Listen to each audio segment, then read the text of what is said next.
तो 4.20.3 में हम देखते हैं कि किसी को अगर बहुत गुस्सा आ रहा होगा कि जिसने भी उनका अपमान किया है, उनके घर का नुकसान किया है, उनकी लक्ष्मी का नुकसान किया है, अपनों का नुकसान किया है, तो उनसे बहुत ज्यादा गुस्सा आता है, या उनका ही नुकसान किया है, ऐसे लोगों से बहुत गुस्सा आ जाता है लोगों को।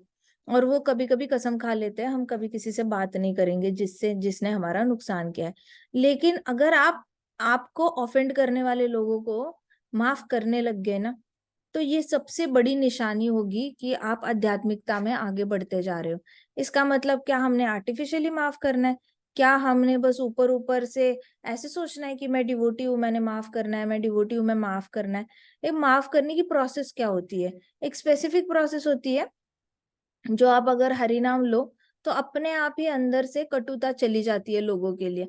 हरि नाम जो सिंसियरली लेता नहीं है, हर रोज माला जाप नहीं कर पाता, वो बहुत स्ट्रगल करता है लाइफ में अपने, जिसके अंदर से तो उसने कभी अपना मन को शुद्ध करने की कोशिश नहीं की।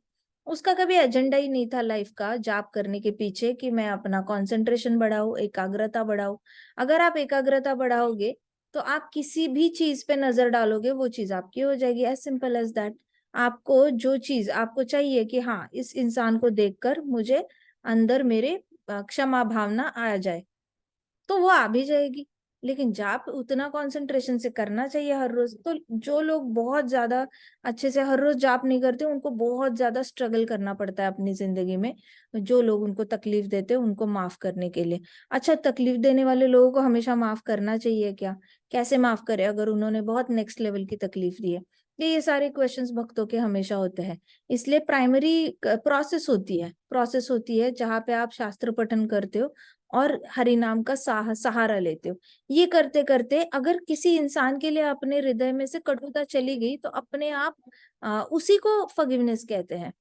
फॉरगिवनेस अलग कुछ होता नहीं। फॉरगिवनेस का मतलब ये नहीं होता कि जाकर किसी को गले लगाना है और बोलना है इट्स ओके, इट्स ओके, आपने जो किया इट्स ओके, कोई बात नहीं। सब लोग यही करते हैं ऐसी सिचुएशन में, इट्स ओके। नहीं, आप किसी को गले नहीं लगाते, आप बहुत गुडी गुडी नहीं होते उनके साथ, आप मतलब बहुत ज्यादा उसके साथ डीप फ्रेंडशिप करने के लिए नहीं जाते।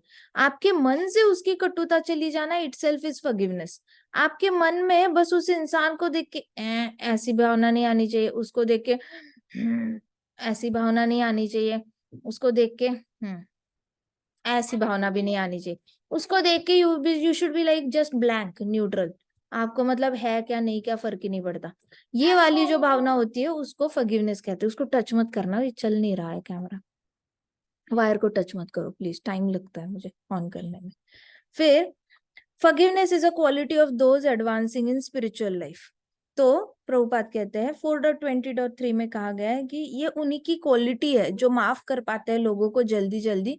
ये उनकी क्वालिटी होती है जो उनको आध्यात्मिकता में प्रोग्रेस कर रहे दिख जाता है। आप देखो सन्यासी होते हैं, इतने बड़े बड़े जो उत्तम अधिकारी भक्त होते हैं, उनमें एक क्वालिटी सब में कॉमन होगी, उनको ना किसी का गुस्सा ही नहीं आता। उनको कितना भी कोई भी कितना भी बोल के चला जाए, उनको गुस्सा नहीं आता। उनके सामने आप 10 लोगों को रखो जो झगड़ा कर रहे हैं, और वो झगड़ा करके उनको कुछ उल्टा पुल्टा बोल रहे हैं, तो भी उनके अंदर गुस्सा नहीं आएगा। उनके अंदर वो डिसअपॉइंट नहीं होंगे, वो हर्ट नहीं होंगे, उनको बुरा नहीं लगेगा।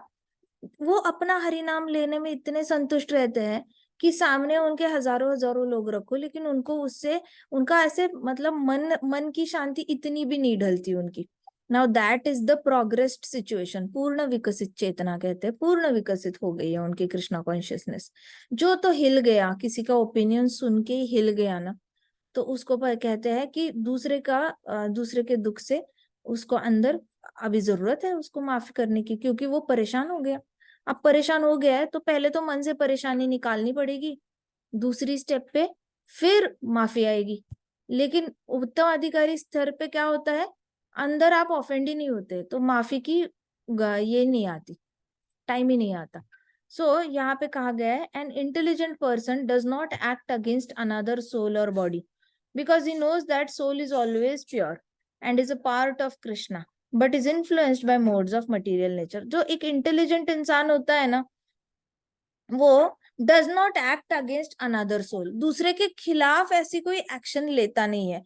जो तो इंटेलिजेंट सोल है, जिसके अंदर तो चलो बैर भावना है, रिवेंज वाली भावना है, गुस्से वाली भावना है, जिसके अंदर बहुत दुख भरा पड़ा है, और वो अपने दुख के परे, गुस्से के परे और रिवेंज निकालने के ये जिसको बदला निकालना है, तो उसके परे जाकर वो और कुछ सोच नहीं सकता उस इंसान के लिए। तो यहाँ पे प्रभुपाद कहते हैं कि इंटेलिजेंट इंसान वो होता है जो दूसरे आत्मा के खिलाफ, अगेंस्ट अनदर सोल, कोई एक्शन नहीं लेता, दूसरी बॉडी के खिलाफ भी एक्शन नहीं लेता, कोई खिलाफ एक्शन नहीं लेता, बिकॉज उसको पता होता है soul is always pure and is part and parcel of Krishna. उसको पता होता है कि सामने वाला जो है उसकी आत्मा भी कृष्ण का ही अंश है और वो हमेशा प्योर ही है। तो जो भी उसने किया है, no we are doing Bhagavatam, Shrimad Bhagavatam 4.20.3, we are doing important shlokas, okay, theme key messages we are doing. So ये देखो इंटेलिजेंट पर्सन की डेफिनेशन क्या होती है, an intelligent person does not take action against another soul, दूसरे आत्मा के खिलाफ वो कोई एक्शन नहीं लेता, क्योंकि उसको पता होता है कि दूसरी आत्मा के थ्रू जो हुआ है वो मटेरियल मोड्स के नेचर के अंडर किया है, उसने किसी ना किसी 3 गुणों में से किसी एक गुण के अंडर किया है, तो उसने खुद नहीं किया है, वो तो उन गुणों से इन्फ्लुएंस होके उसने किया है, तो उसके खिलाफ एक्शन लेके कोई फायदा तो है नहीं। उनको पता होता है इंटेलिजेंट इंसान को कि सामने वाली की आत्मा तो शुद्ध है क्योंकि वो कृष्ण का अंश है, अगर वो कृष्ण का अंश है तो मैं उसके खिलाफ एक्शन लेने वाला कौन होता हूँ भला, वो तो शुद्ध है, वो तो प्योर है, भगवान प्योर है, आत्मा प्योर है, मैं कौन होता हूँ उस पे कोई एक्शन लेने वाला या पनिश करने वाला। So he knows that a person who behaves unethically also suffers. अच्छा, वो इंटेलिजेंट इंसान को ये भी पता होता है कि जो भी अनएथिकली बिहेव करता है, मतलब गलत तरीके से बिहेव करता है, जो शास्त्रों के खिलाफ है और हमें तंग करता है, अनएथिकली बिहेव करता है, वो ज्यादा सफर करता है।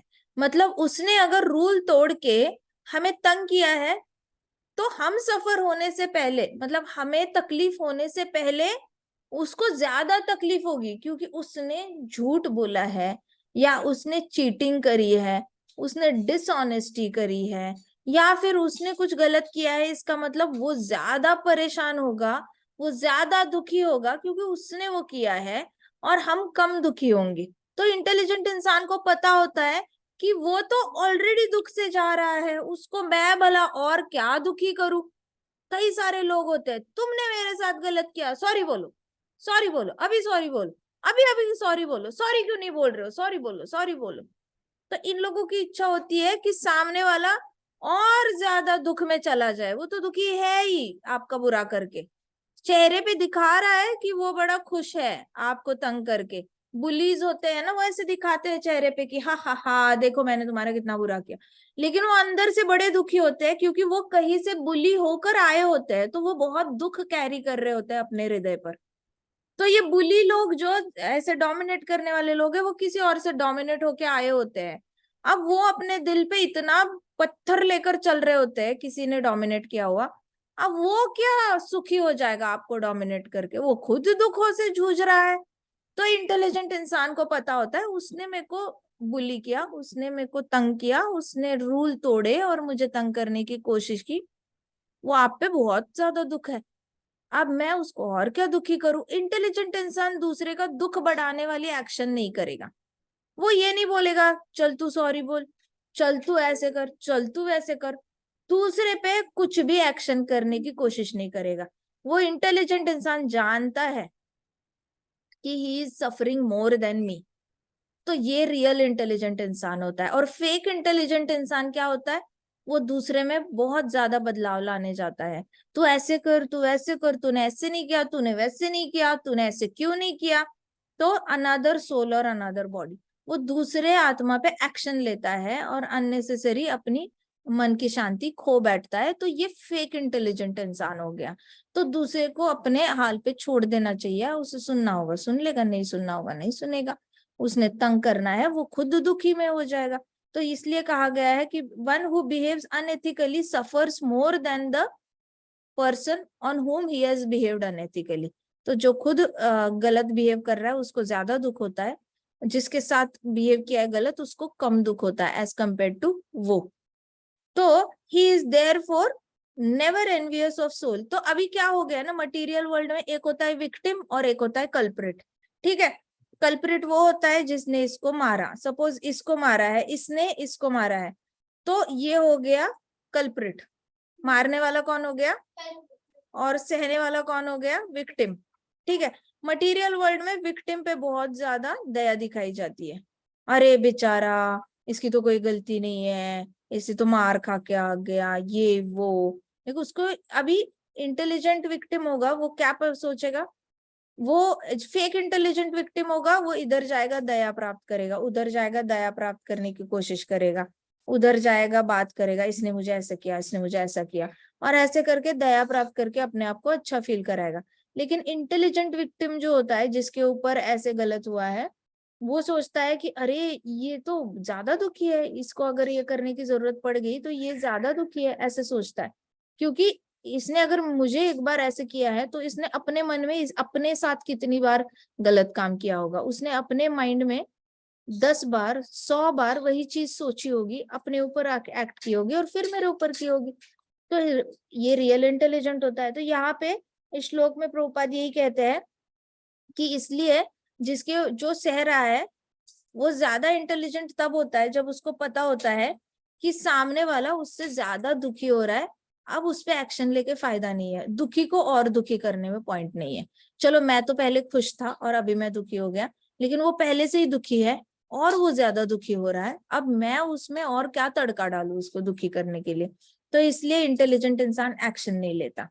ही is there for never envious of soul. तो वो ईर्ष्या नहीं करता इस आत्मा की, ये भी आत्मा है ये भी आत्मा है, तो ये कभी ईर्ष्या नहीं करेगा इस आत्मा की। ठीक है, और माया के इन्फ्लुएंस के अंडर है। तो जो इंटेलिजेंट है उसको पता होता है सामने वाला माया की वजह से ऐसे एक्ट कर रहा है, क्या ही इससे बात करनी। तो it is as good as, पता है किसी ने ऐसा बड़ा सा मास्क लगाया है चेहरे पे और वो रोड से वॉक कर रहा है, ठीक है, रोड पे वॉक कर रहा है, बड़ा सा मास्क लगाया है, अब वो आके आप पे बम्प हो जाता है, ठीक है, ऐसे बड़ा सा मिकी माउस का फेस लगाया हुआ है और फिर ऐसे ऐसे ऐसे वॉक कर रहा है, ठीक है, बड़ा सा मिकी माउस वाला, वो ऐसे ऐसे वॉक कर रहा है और आपके ऊपर ऐसे बम्प कर जाता है गलती से। उसको आप दिखे नहीं, आप छोटे से हो, उसकी हाइट बहुत बड़ी है, उसको दिखे नहीं, बम्प कर गए। तो आपको ये समझ में आएगा ना, अरे उसने इतना बड़ा मास्क पहना है इसलिए वो देख नहीं पाया, चलो कोई बात नहीं। आप क्या वहां पे डंडा लेके उसको मारोगे? ये अंडरस्टैंडिंग कैसे आई, आंखों से दिखी ना कि उसने इतना बड़ा मास्क पहना हुआ है, हाँ या ना? डिवोटी को सामने वाले ने ये नहीं पहना होगा ना तो भी दिख जाता है, इसके ऊपर सत्व गुण है, ये ऐसे रजोगुण है और ये तमोगुण है। अब डिवोटी को उसके ऊपर का बड़ा सा मास्क दिख जाता है कि इसने जो भी काम किया है ये तमोगुण में आकर किया है, इसने जो भी काम किया है ये रजोगुण में आके किया है, सत्वगुणी अहंकार में आके काम किया है, तो उसको वो बड़ा सा मास्क दिख जाता है, ऐसे बड़ा सा Mickey Donald type, Mickey mouse type. तो डिवोटी उस पे गुस्सा ही नहीं करता, वो कहते अरे ये तो इतना बड़ा पहन के घूम रहा है, इसको दिखाई नहीं वो कर क्या रहा है, छोड़ दो। तो वो एक्शन नहीं लेता। लेकिन फेक इंटेलिजेंट इंसान क्या करेगा, उसको ये दिखेगा नहीं मुखौटा, बड़ा सा मास्क नहीं दिखेगा, तो वो हमेशा उस पर एक्शन लेने की कोशिश करेगा, खुद भी परेशान हो जाएगा, उसको भी बहुत परेशान करेगा, क्योंकि उसको माया नहीं दिखती। अब एक इंटेलिजेंट इंसान को माया दिखती है, फेक इंटेलिजेंट इंसान को माया नहीं दिखती। तो फेक इंटेलिजेंट इंसान होता है वो माया को ब्लेम नहीं करता, वो जो शरीर ने, सामने वाले शरीर ने जो गलत किया है उसी को ब्लेम करते करते करते उसकी सर फोड़ने की प्लानिंग करता है। लेकिन जो रियल इंटेलिजेंट इंसान होता है, जो सच में कृष्ण की शरणागति गया है और सीरियसली शास्त्रों का पठन करके अपने आप को एडवांस करने की कोशिश कर रहा है, कोशिश में लगा हुआ है, भले वो एडवांस हुआ या ना हो, बट कोशिश जारी है, हर रोज कोशिश जारी है, तो वो उस पर डंडे नहीं मारेगा। उसको समझ में आएगा कि अरे ये तो माया है, ये माया है, and he will always look beyond the persons behaviour. उसका जो बिहेवियर है ना, जिस तरीके से भी उस इंसान ने गलत काम किया उसके परे जाकर सोचेगा, उसके परे जाकर गुण देखेगा, रजोगुण सत्वगुण तमोगुण, उसके परे जाकर देखेगा अरे आत्मा है, शुद्ध आत्मा है, कृष्णा की, कृष्णा का ही अंश है, उसके परे जाके देखेगा आत्मा का नेचर क्या है, जीवेर स्वरूप आया, उसके परे जाकर देखेगा आत्मा का नेचर क्या है, ओ आनंदी आनंद, सच्चिदानंद में आनंदी आनंद, मतलब उस आत्मा को एक्चुअल में चाहिए क्या? आनंद चाहिए। एक्चुअल में कर क्या रहा है? तमोगुण के अंडर आके क्राइम कर रहा है या गलत काम कर रहा है दूसरे से। तो अभी वो इतना दूर है, 5 steps अवे फ्रॉम हैप्पीनेस। पीछे पीछे पीछे पीछे जाके 5th स्टेप पे उसको हैप्पीनेस मिलनी है। इसका मतलब अभी तमोगुण में तो वो बड़ा तकलीफ में है। अब क्या मैंने तकलीफ देनी चाहिए? तो रियल डिवोटी कहेगा नहीं नहीं, दया दिखानी चाहिए, तो बेचारा है, ये तो बेचारा है, मैं तो इससे कम बेचारा हूँ, क्योंकि मेरे पास कृष्णा कॉन्शियसनेस है, मेरे पास भगवत गीता है, मेरे पास भागवतम है, और मुझे सुनने की इच्छा है, और मैं दुखों से बहुत आसानी से उस टनल से निकल सकता हूँ। उसके पास तो मार्ग ही नहीं है निकलने का, तो फिर उसके लिए कटु भावना आती नहीं। अब ये सारी प्रोसेस जो है ना, ये देखने की, ये नजर डेवलप करनी है अपनी, this is called as perspective.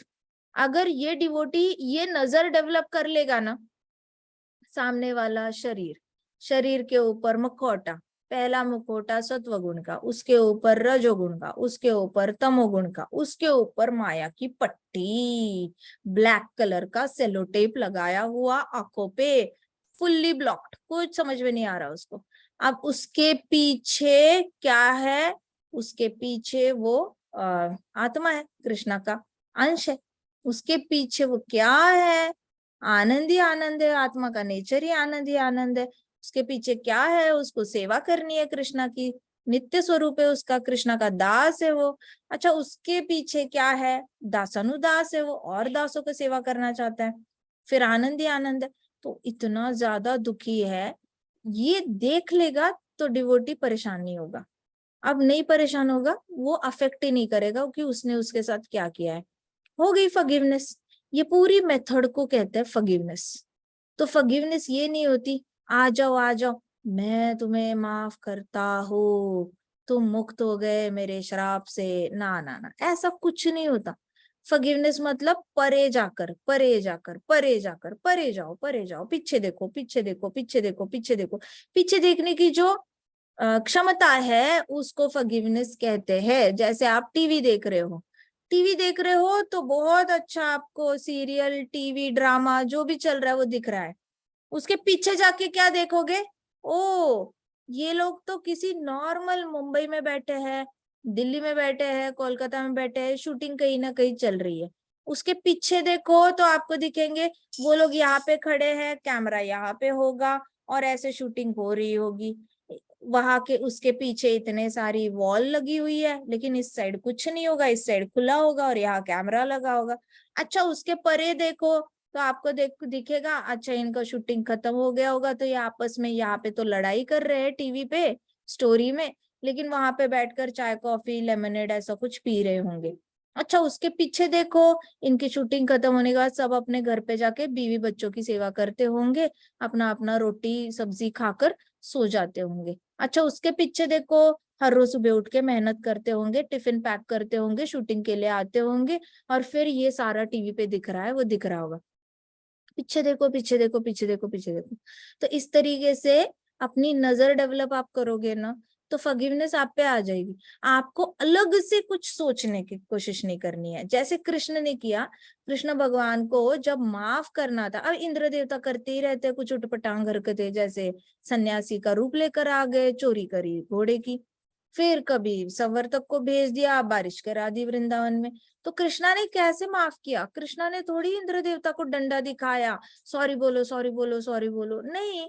Krishna ने देखा और कृष्णा ने बोला कि ये अहंकार है, अहंकार की वजह से तुम ऐसे एक्ट करते हो, ये मैं तुम्हें बेनिडिक्शन देता हूँ कि तुम मुझे याद कर पाओगे। फिर ब्रह्मा जी ने जब ऐसे किया, ब्रह्मा जी को भी बोला आपको अहंकार हुआ क्योंकि आप अपने आप को कर्ता समझते हो। तो कृष्णा उसके पीछे जाकर पीछे का सहारा देखते हैं, डायरेक्टली सामने किसी भी चीज को लेकर टोका टोकी नहीं करते। सो वैसे वाली कृष्णा वाली जो विजन है वो डेवलप करनी है, इसी को फॉरगिवनेस कहते हैं।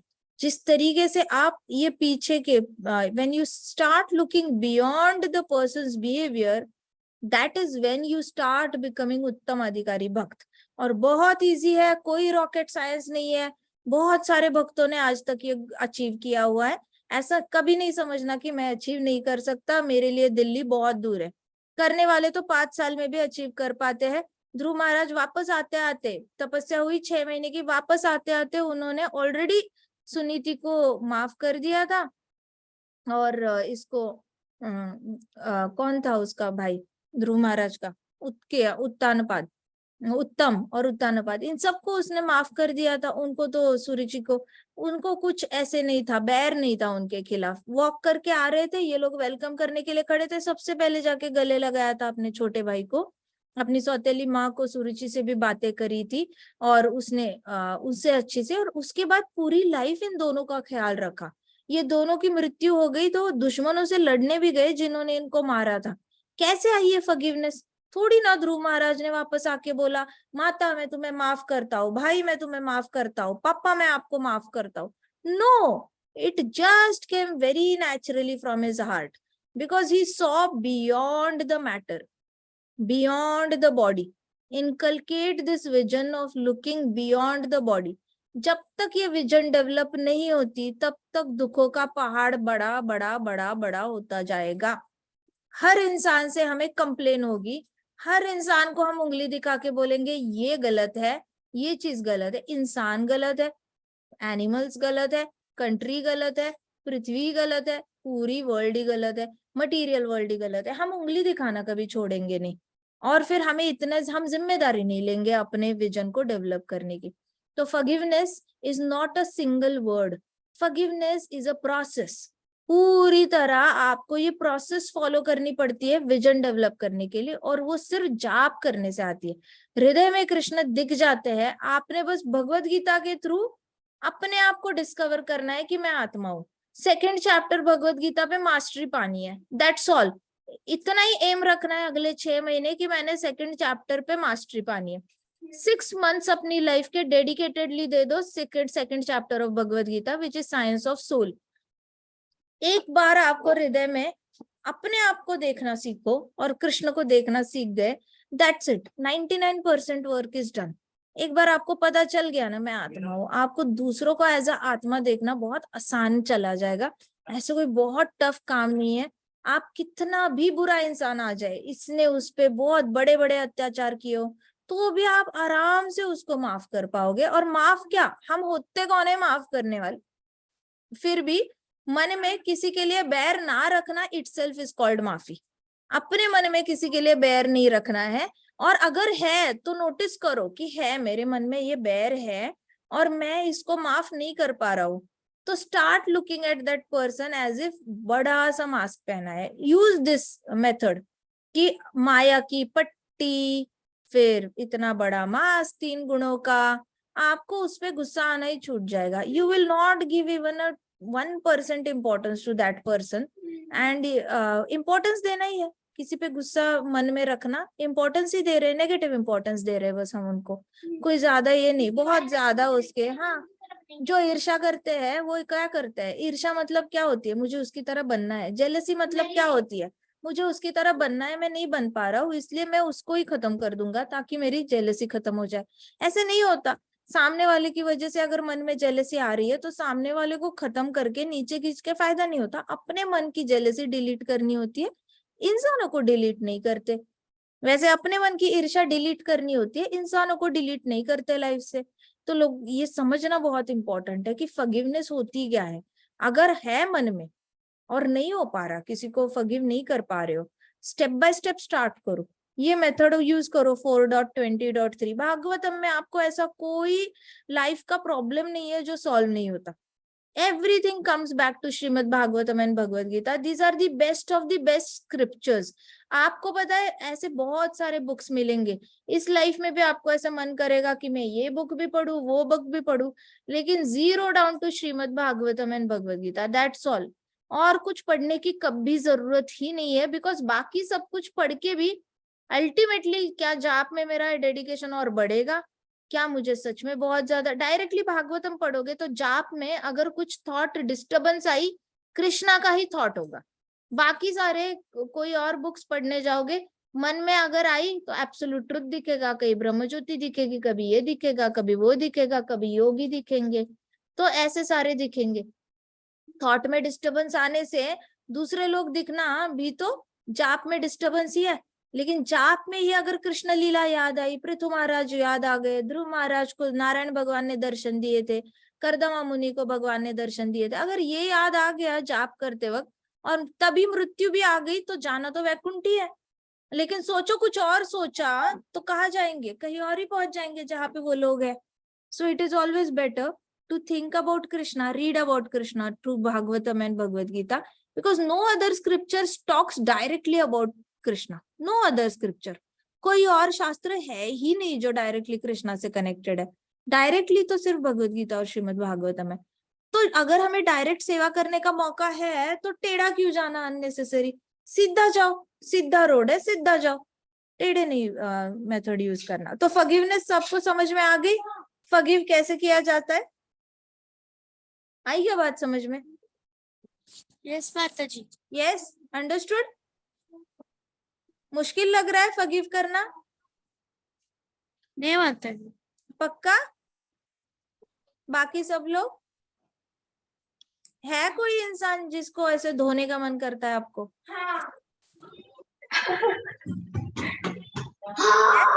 है, ये देखो कितने सारे लोग आ गए। आंखें बंद करो, आंखें बंद करो, उनके ऊपर एक मास्क चढ़ाओ मिकी माउस का, छोटा सा चढ़ाओ उसको। उस मास्क का नाम क्या देंगे? सत्वगुण। ठीक है जी। अभी उसके ऊपर दूसरा मास्क चढ़ाओ, दूसरे कलर के मिकी माउस का, उसको नाम क्या देंगे? रजोगुण। ओके, अभी तीसरा उसके ऊपर मास्क चढ़ाओ, उसको नाम क्या देंगे हम? तमोगुण। तमोगुण। ठीक है जी। अभी रोड पे वॉक करो और सोचो वो आके आपको बम्प कर जाता है, अब आप क्या करोगे उसको? उसके आंखों पे ब्लैक पट्टी भी बंधी हुई है, आप क्या करोगे? साइड से निकल के चले जाओगे? हो रहा है हर्ट अभी? अभी गुस्सा आ रहा है उसका? हंस रहा नहीं है? माता जी। बस हो गया, देख लिया आपने उसको, शरीर के परे जाके देखा है। अब सोचो, अब सोचो उसके पीछे वही इंसान खड़ा है, लेकिन उसके अंदर एक छोटा सा बल्ब चल रहा है, छोटू सा बल्ब, बहुत छोटू सा बल्ब है। वो कौन है? कृष्ण परमात्मा। वो ट्रांसपेरेंट देखो उस इंसान को, अभी ट्रांसपेरेंट है, आर पार दिख जाता है। मतलब है थोड़ी सी ओपेसिटी है, मतलब मान लो ये हाथ है तो इस हाथ के पीछे के बुक्स भी आपको दिख रहे हैं, ऐसे ट्रांसपेरेंसी डाल दो उस इंसान में। डाल दी क्या ट्रांसपेरेंसी? हल्की हल्की ट्रांसपेरेंसी, मतलब दिख रहा है इंसान लेकिन फिर भी ट्रांसपेरेंसी है, बड़ा फेडेड है, लेकिन आर पार देख सकते हो उस इंसान के। दिख गया? हाँ या ना? रिस्पॉन्ड। शाबाश। नाउ उसमें एक छोटा सा लाइट देखो,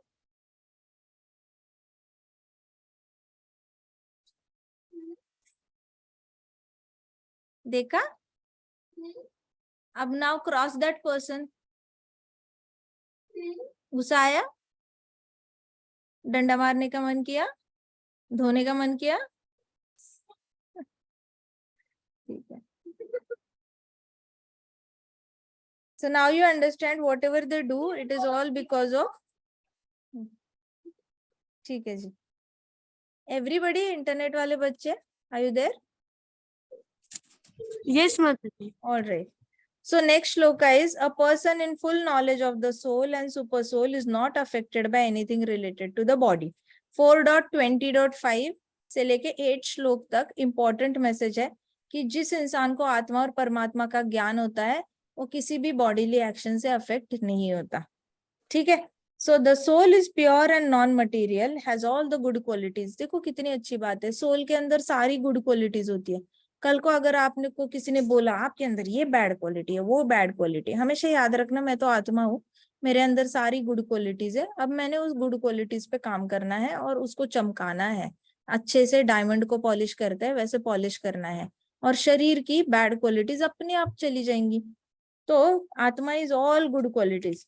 If a person is aware of soul and super soul, he will be engaged in Lord serving, loving service. जिसको तो पता चल गया वो आत्मा है और परमात्मा उसके हृदय में है, वो हमेशा अपना टाइम जो है कृष्ण की सेवा में बिताना चाहेगा। उसके पास सारा ज्ञान आ जाएगा, पूरे ब्रह्मांड का ज्ञान। पता है पूरा ब्रह्मांड एक तरफ और अपने हृदय में जो आत्मा है, हम लोग आत्मा है, उसका ज्ञान एक तरफ, उसका पगड़ा हमेशा भारी रहेगा। जिसको तो ये ज्ञान है ना, मैं आत्मा हूँ, दैट्स इट, आपको हाफ द बैटल वोन। बोलना बहुत आसान है, रियलाइज होने में टाइम लगता है। हर घड़ी इसको अप्लाई अपने आप ही हो जाना चाहिए, ऐसे सोच सोच के अप्लाई नहीं होना चाहिए, लेकिन अपने आप ही अप्लाई होना चाहिए कि सामने वाले जो कर रहे हैं वो क्यों कर रहे हैं ये सब कुछ, ठीक है। सो उसके पास सारा नॉलेज आ जाता है, और रजोगुण तमोगुण सत्वगुण के से वो कभी अफेक्ट नहीं होता, उसके अपने बॉडी पे भी इफेक्ट नहीं होता रजोगुण सत्वगुण तमोगुण। उसको अगर कभी लगेगा ना सुबह ज्यादा सोने का मन कर रहा है, वो इमीडिएटली ऐसे he'll shrug the laziness and he'll get up, ओहो ये तमोगुण है, नहीं नहीं नहीं, उठो। अगर उसको कभी मन किया कि अरे मेरे पास एक कार है, मुझे और 2 कार चाहिए, तो वो लगे श्रग ऑफ करेगा, he will think like no no no, this is rajoguna, I should be satisfied only in 1 car, and दूसरी कार जरूरत है घर वालों को तो ठीक है, लेकिन मैंने ऐसे 10 कार रखने की इच्छा नहीं रखनी है। ऐसे करके वो श्रग ऑफ करेगा अपनी इच्छाओं को, जब उसको पता चलेगा कि उसके ऊपर ये गुण एक्ट कर रहे हैं। अगर वो कभी किसी का भला करता है और सत्वगुणी अहंकार आ जाता है उसके अंदर कि देखो मैंने इसका भला किया, देखो मैंने उसका भला किया, तो ये मैं उसके अंदर आ गया, तो जल्दी से वो इंसान जिसको आत्मा का ज्ञान है, परमात्मा का ज्ञान, उस जगह नहीं नहीं नहीं, ये तो अहंकार है, ये तो सत्वगुण मुझ पे काम कर रहा है, नहीं नहीं ये सब कृष्णा की कृपा से हो रहा है, कृष्णा आप करता करते हो, मैं तो कुछ भी नहीं हूँ। ऐसे करके उसने क्या कर देना है, फिर श्रग ऑफ करना है, सत्वगुण का इफेक्ट भी अपने ऊपर। ये है, वो है ना भजन कौन सा, कन्हैया सब काम हो रहा है, क्या है वो, मेरा मेरा आपकी कृपा से मेरा सब काम आपकी हो। कृपा से सब काम हो रहा है, हाँ जी, तो करते हो तुम कन्हैया, बस नाम मेरा हो रहा है। तो ये जो भक्त की क्वालिटी होती है ना, ये तब आती है जब वो सत्वगुण उसके अंदर आइडेंटिफाई करने लग जाता है कि अच्छा ये तो मेरे अंदर सत्वगुण है, अब ये सत्वगुणी अहंकार आ रहा है। So this is how a devotee, जिसको तो आत्मा का ज्ञान आ गया है, परमात्मा भी उसके अंदर है, उसको समझ में आ गया है, प्लस वो दूसरों में भी अपने आप ही देखने लग जाता है, उसमें एक्सटर्नल एफर्ट्स करने की जरूरत नहीं पड़ती। अपने आप को जान लो, अपने आप से ही दूसरों को आइडेंटिफाई करने की सिद्धि प्राप्त हो जाती है। उसमें आपको अलग से मेहनत करनी है, ज्यादा बुक्स पढ़नी है, ज्यादा जाप करना है, ना ना ना, इस कुछ जरूरत नहीं होती, बस जाप करके अपने आप को आत्मा का रियलाइजेशन होना ज्यादा जरूरी है। दो ही is liberated in material world also. अब देखो, जो इंसान किसी से तंगी नहीं होगा, वो तो बैठे बैठे मुक्त जीव बन गया बैठे बैठे, उसको ब्रह्मज्योति में भाग कर जाने की जरूरत ही नहीं। ये सारे बाकी भगोड़े होते हैं, जिनको मुक्ति चाहिए होती है ना, वो भागते हैं, वो डरते हैं लोगों से कि अरे मैं लोगों में जाऊंगा तो लोग मुझे ऐसे बोलेंगे, ऐसे करेंगे, वैसे करेंगे। ये भगोड़े होते हैं जिनको मुक्ति चाहिए होती है। क्यों? क्योंकि उनको हैंडल नहीं होता डिस्ट्रैक्शन, थोड़ा सा भी 2 लोगों की बातें सुन ले, इनका मेडिटेशन हिल जाता है।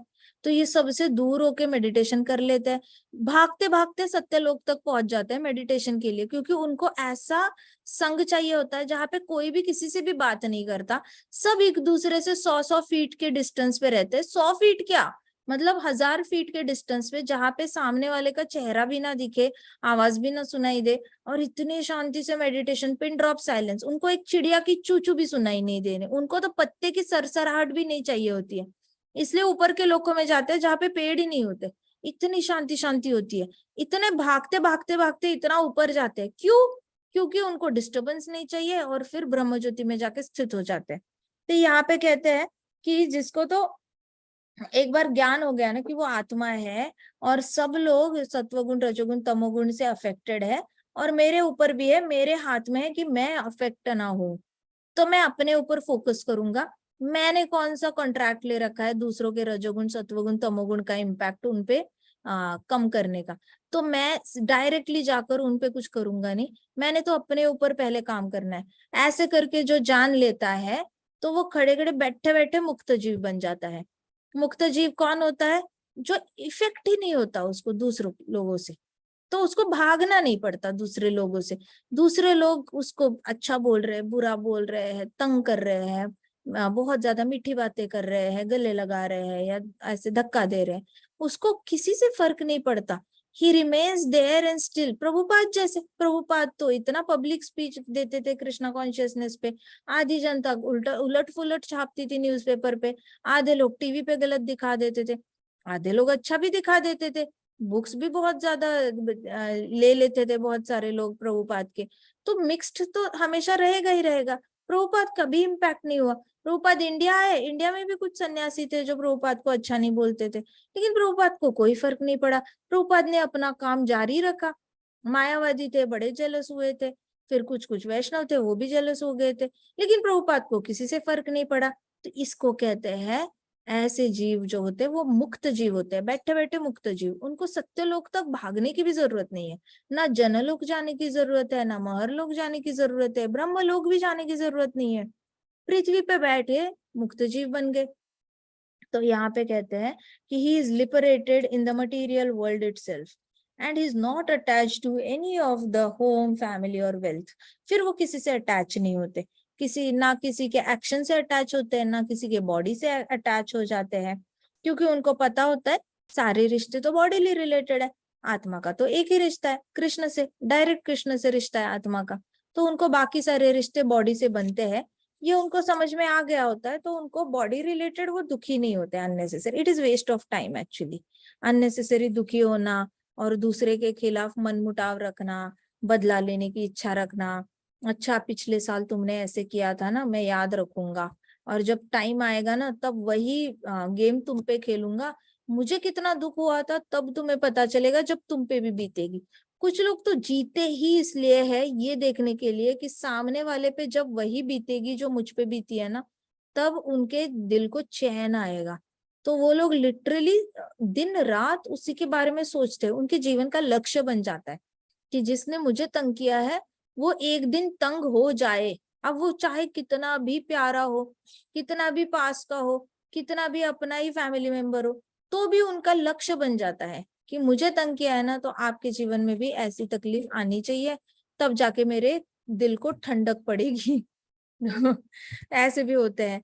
तो ये वाले लोग जो है वो आध्यात्मिकता में एडवांस नहीं हो पाते कभी, वो कभी भी शरीर के परे जाके सोच नहीं पाते। ठीक है, फिर उसके बाद 4.20.9, 14 और 15 श्लोक में कहा गया है, when one serves the Lord in his occupation and social position, one can become satisfied and please the Lord।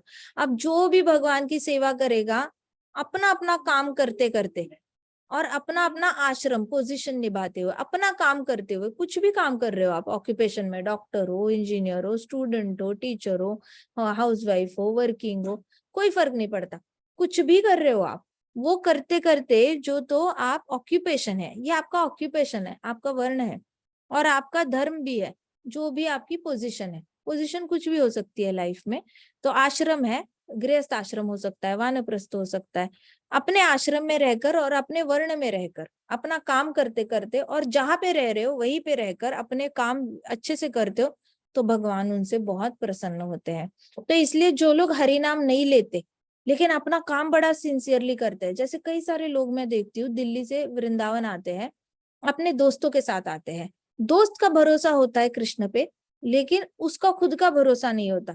लेकिन वो दोस्त को कंपनी देने के लिए कार चलाते चलाते आते हैं, मंदिर में स्टेप इन भी नहीं करेंगे, बस आएंगे कार में बैठेंगे, साथ साथ जाएंगे, आते जाते बस उनको फ्रूटी पीनी होती है, चिप्स खाने होते हैं, जो भी करना होता है, ट्रिप समझते हैं और आते हैं। लेकिन ये लोग टाइम पे वापस भी चले जाते हैं दिल्ली 10 बजे अपना दुकान खोलने के लिए, रात को निकलेंगे, सुबह 4 बजे निकलेंगे, 10 बजे वापसी होती है। तो ये भी लोग जो मंदिर में स्टेप इन भी नहीं कर रहे लेकिन टाइम पे जाके अपना दुकान खोल रहे हैं, 10 बजे खोलना है तो 10 बजे ही खुलेगा, 10 का 12 नहीं बजेगा, 11 नहीं बजेगा। तो ये जो लोग है डिसिप्लिन्ड लोग है, जो 10 बजे दुकान खोलने के लिए जाएंगे, शाम को 8-9 बजे चाहे कितने भी कस्टमर आ रहे हैं टाइम पे बंद करेंगे, अपने घर पे जाएंगे, खाना खाएंगे, टाइम पे सोएंगे, टाइम पे उठेंगे, कसरत करेंगे, सब कुछ टाइम टू टाइम अच्छे से डिसिप्लिन से करते हैं। पत्नी का केयर करते हैं, पत्नी अगर कुछ मांगती है तो दिला देते हैं, बच्चों के ट्यूशन फीस सब कुछ अच्छे से करते हैं। ये जो लोग है ना, जो अपनी ड्यूटी बहुत अच्छे से कर रहे हैं, भले वो मंदिर में आए ना आए, भले वो हरि नाम ले ना ले, भले वो भगवत गीता हाथ में पकड़े ना पकड़े, भागवतम पकड़े ना पकड़े, उन्होंने अगर कसम खाई हो ना कि मैंने भगवान पे भरोसा भी नहीं करना है, तो भी चल जाता है। कृष्णा को तो इतना भी मंजूर है कि चलो तुम मेरा नाम मत लो तो भी चलेगा, बस तुम अपनी ड्यूटी ठीक करो। तुम गृहस्थ आश्रम में हो, सबका ख्याल ढंग से रखो। तुम अगर बिजनेस कर रहे हो, दुकान चला रहे हो, तो टाइम टू टाइम दुकान खोलो, टाइम टू टाइम बंद करो, अपना अपना काम ढंग से करो। इतना भी करो ना तो भी कृष्ण प्रसन्न हो जाते। That is the magnanimity of Krishna. ये तो ऐसे हो गया, माँ ने बच्चे को बोला कि तुम हमारे लिए कुछ मत करो, तुम अपनी अपनी पढ़ाई करके अपने अपने नंबर लाओ, तुम हमारे लिए कुछ मत करो। ये वाली मैग्नेनिमिटी है ना, सेल्फलेस लव, जो एक माँ दिखाती है बच्चे पे कि बेटा आप हमारे लिए कुछ मत करो, पैसे 2 पैसे भी मत कमाओ, कुछ मत करो, हम अपना अपना देख लेंगे, आपने बस अपनी पढ़ाई करके अपने पैरों पे खड़े हो जाओ, अपना ख्याल रखो। ये वाली, जैसे माँ इतना करने से भी सेटिस्फाई हो जाती है ना, वैसे कृष्णा आप हर ड्यूटी अच्छे से करते हो तो सेटिस्फाई हो जाते हैं। कृष्णा को समझो, कृष्णा अपने हैं और बहुत प्यार करते हैं हमसे। He is like a family member, very close to us, very very close. और वो ऐसे डिक्टेटरशिप कभी करेंगे नहीं कि नाम लो नाम लो नाम लो, ऐसे नहीं करेंगे। लेकिन हम प्यार से बुलाएंगे ना, जैसे पापा पापा पापा, मम्मा मम्मा मम्मा, प्यार से जब बच्चा बुलाता है तो उतना ही ज्यादा प्यार हो जाता है माँ बाप को बच्चे से। वैसे प्यार से हम कृष्णा को बुलाते हैं तो कृष्णा और ज्यादा करीब आ जाते हैं हमारे। इतना ही फर्क है। तो अभी यहाँ पे प्रभुपाद कहते हैं कि भगवान जो है वो अपनी ड्यूटी अच्छे से करने वाले लोगों से बहुत प्रसन्न होते हैं। और उन्होंने पृथु महाराज को कहा भी कि अगर तुम अच्छे से अपना वर्णाश्रम धर्म फॉलो करोगे ना तो तुम्हें बहुत अच्छे से रिजल्ट्स आएंगे। उन्होंने पृथु महाराज को इंस्ट्रक्ट किया, बताया कि तुम्हें सब चीज में सक्सेस आएगी अगर अच्छे से वर्णाश्रम धर्म। तो आइडेंटिफाई करो, इट इज जस्ट अवेयरनेस। आपके मन में ना क्लियर होना चाहिए कि मैं कौन हूँ, मैं गृहस्थ, मैं कौन हूँ, मैं ब्रह्मचारी, मैं कौन हूँ, मैं वानप्रस्थ। पहले पूछो तो सही अपने आप को, मैं कौन हूँ, मेरा आश्रम कौन सा है। अच्छा मेरा आश्रम अभी कौन सा चल रहा है, आपका आश्रम ब्रह्मचारी चल रहा है, मेरा क्या चल रहा है, गृहस्थ आश्रम। चलो मेरी प्राइमरी ड्यूटी क्या है, फैमिली। ऑल राइट, तो मैं फैमिली को इम्पोर्टेंस दूंगी। अच्छा आप कौन है, ब्रह्मचारी। हाँ आप पूछोगे मैं कौन हूँ, मैं ब्रह्मचारी। ओके मेरी प्राइमरी ड्यूटी क्या है, ज्ञान अर्जित करना। ओके ठीक है, तो ज्ञान अर्जित करो, एज सिंपल एज दैट। फिर बाकी चीजों को थोड़ा कम इम्पोर्टेंस दो, ज्ञान अर्जित करने में ज्यादा इंपॉर्टेंस दे दो। As simple as that. बाकी सारा ज्ञान में सारे स्किल्स आ जाते हैं, लाइफ के स्किल्स भी आ गए, कुकिंग भी थोड़ी सीख लो, क्लीनिंग सीख लो, सुबह उठते ही अपना बेड बना लो। सबसे पहली सक्सेस आपको अचीवमेंट होती है सुबह उठते ही ब्लैंकेट फोल्ड करना और अच्छे से रखना। ये आपका सबसे पहला, बेडशीट ठीक करके रखना बेड पे। बेड ऐसे सुंदर लगना चाहिए। सुबह उठने बाथरूम में जाने से पहले अच्छे से बेड करके फिर बाथरूम में जाओ। और फिर अच्छे से ब्रश ब्रश करोगे तो भी जाना चाहिए जहाँ पे कंटेनर है उसी में जाना चाहिए। टूथपेस्ट का अच्छे से उसको लगाना चाहिए, अच्छे से रखना चाहिए। जहाँ की चीज वहां थी वहीं पे रखनी चाहिए। एज अ ब्रह्मचारी ये सारी क्लेनलीनेस हाइजीन जो है, फिर आपकी ऑर्गेनाइजेशन स्किल्स है, ज्ञान अर्जित करने वाली, अलग अलग कलाएं सीखने वाली, ये सब आपको आगे जाके काम आना है। तो ये सारा ज्ञान, भूखे रहो, भूखे, be hungry to get the knowledge. जितना ज्यादा ज्ञान अर्जित करोगे और हर रोज अपनी बॉडी में ऐसे मूवमेंट्स लाओगे कि आपको एफर्ट एकदम बिल्कुल बिना मेहनत के ऐसे देखते देखते कपड़े फोल्ड करने की आपको आदत पड़ जाएगी। आपका कबर्ड कभी मेसी नहीं रहेगा। हर संडे को बैठो, अच्छे से सिंक वगैरह साफ करो। You should have the habit of cleaning your bathroom also, every Sunday clean the bathroom. उसके बाद आप हर रोज कपड़े स्कूल से आते हो, हैंगर को लगा के धूप में लगा दो। जब धोने हैं धोने के लिए डाल दो, धोने के लिए डालते वक्त भी ऐसे फेंकने नहीं है, फोल्ड करके लॉन्ड्री बैग में डालने हैं, फिर मम्मा डाल देगी मशीन में। तो ऐसे करके अपने अंदर ये सारे गुण करोगे। दिस इज ब्रह्मचारी आश्रम। ब्रह्मचारी आश्रम में सब कुछ खुद करना होता है। थैंकफुली मम्मा पापा है तो आपके आधे से ज्यादा काम हो रहे हैं। लेकिन आइडियली ब्रह्मचारी आश्रम में कुकिंग भी सीखनी होती है, क्लीनिंग भी सीखनी होती है, ऑर्गेनाइजिंग भी सीखनी होती है। फिर अलग अलग कलाएं लाइफ में, आपको जब स्ट्रेस हो जाएगा, टेंशन आ जाएगी, तो आपको म्यूजिक हेल्प करेगा, डांस हेल्प करेगा, कोई इंस्ट्रूमेंट हेल्प करेगा। फिर अगर कोई अटैक करके आता है तो आपको सेल्फ डिफेंस आना चाहिए। ये सारी चीजें, so always be hungry to learn all this things. ये आपका आश्रम है, आपका कर्तव्य है। तो इस तरीके से प्रभुपाद कहते हैं, पृथु महाराज को लॉर्ड विष्णु ने कहा आप अपना वर्णाश्रम धर्म अच्छे से निभाओगे ना तो आपको हमेशा विक्ट्री आएगी, हमेशा आप जीतोगे, हम हमेशा ही आपको अच्छे रिजल्ट्स आएंगे। Chaitanya Mahaprabhu has emphasised that we don't have to change our position to free from material contamination. तो आपको जानबूझ के अपना वर्ण बदलने की जरूरत नहीं है, आश्रम भी जानबूझ के बदलने की जरूरत नहीं है। आप जहाँ हो वही ठीक हो। बस आपने क्या करना है, मटेरियल कंटामिनेशन से दूर होने के लिए अपनी ड्यूटी अच्छे से निभानी है। One can perform devotional activity in any stage of life. तो कुछ लोग ना ऐसे थोड़े से कंफ्यूज रहते हैं। गृहस्थ वालों को लगेगा ब्रह्मचारी आश्रम में ज्यादा अच्छी भक्ति होती है, ब्रह्मचारी जो बहुत सालों से ब्रह्मचारी, उसको लगेगा गृहस्थ में होते तो भी अच्छी भक्ति हो पाती, बच्चे भी भक्ति करते, पत्नी भी भक्ति करती, वैसे ब्रह्मचारी आश्रम की कोई जरूरत नहीं थी। ऐसे भी ख्याल आ सकते हैं, हु नोस। वानप्रस्थ वाले को बोले कभी कभी लगेगा क्या जरूरत है घर छोड़ने की, गृहस्थ आश्रम में गर्म रोटी तो मिल रही थी। सो यहाँ पे कह रहे हैं कि लॉर्ड विष्णु कह रहे हैं आपको अपना आश्रम छोड़ के भागने की जरूरत नहीं है इधर उधर। आप जहाँ हो, किसी भी आश्रम में हो, किसी भी वर्ण में हो, इट रियली डजंट मैटर, आत्मा तो आत्मा है। तो आप किसी भी आश्रम में हो, किसी भी वर्ण में हो, फिर भी आप भक्ति कर सकते हो। ऐसा कभी नहीं होता कि संन्यास आश्रम बेटर है, वानप्रस्थ आश्रम बेटर है, गृहस्थ आश्रम बेटर है या ब्रह्मचारी, इसमें तो डिबेट करनी ही नहीं चाहिए। कई बार मैं देखती हूँ अननेसेसरी लोग टाइम वेस्ट करते हैं डिस्कस करने में कि ये आश्रम अच्छा है या वो आश्रम अच्छा है। सारे आश्रम बकवास है अगर कृष्ण की भक्ति नहीं कर रहे हो, और सारे आश्रम सोने से भी खरे हैं अगर कृष्ण की भक्ति हो रही है। So it really doesn't matter आप किस आश्रम में हो, पूरा डिपेंड करता है आपके अंदर कितनी विलिंगनेस है, कितनी इच्छा है शास्त्र पढ़ने की, हरि नाम सुनने की, हरि कीर्तन सुनने की, हरि कथा सुनने की और करने की। बस श्रवणम कीर्तनम विष्णु स्मरणम, ये तीन चीजों में आपका कितना डेडिकेशन है, कितना इंक्लिनेशन है, अंदर से कितनी इच्छा आ रही है, फूट फूट के इच्छा आ रही है, उस पर डिपेंड करता है। इट रियली डजंट मैटर कि आपने शादी करी नहीं करी, शादी करी तो वानप्रस्थ लिया नहीं लिया, संन्यास लिया नहीं लिया, करना तो चाहिए आइडियली, धीरे धीरे आप पे डिटैचमेंट आ जाती है। लेकिन नहीं किया तो इसका मतलब ये नहीं कि बिल्कुल भी आप भक्ति नहीं कर सकते। यू हैव टू भक्ति करने के लिए ये सारी चीजें बाधा नहीं बन सकती। लेकिन अगर आप जिस भी आश्रम में एंटर किया है ना, आप उसको परफेक्टली करना, तब कृष्णा डबल खुश हो जाएंगे। गृहस्थ आश्रम में लेके ब्रह्मचारी की तरह एक्टिंग नहीं करनी कि मैं तो भक्ति करूंगा, मैं तो बस जाप करूंगा। वाइफ बोलेगी सुनो जी आलू लेके आओ, हाँ हाँ हरे कृष्णा कृष्णा कृष्णा हरे हरे रे राम। अच्छा सुनो थोड़ा सा दूध लेके आओ, बेबी रो रहा है, हरे कृष्णा कृष्णा कृष्णा हरे हरे हरे राम राम राम। ऐसे नहीं होता ऐसे नहीं होता। यू आर इन गृहस्था, आलू इज मोस्ट, आलू टमाटर बैंगन बेबी प्रायोरिटी है।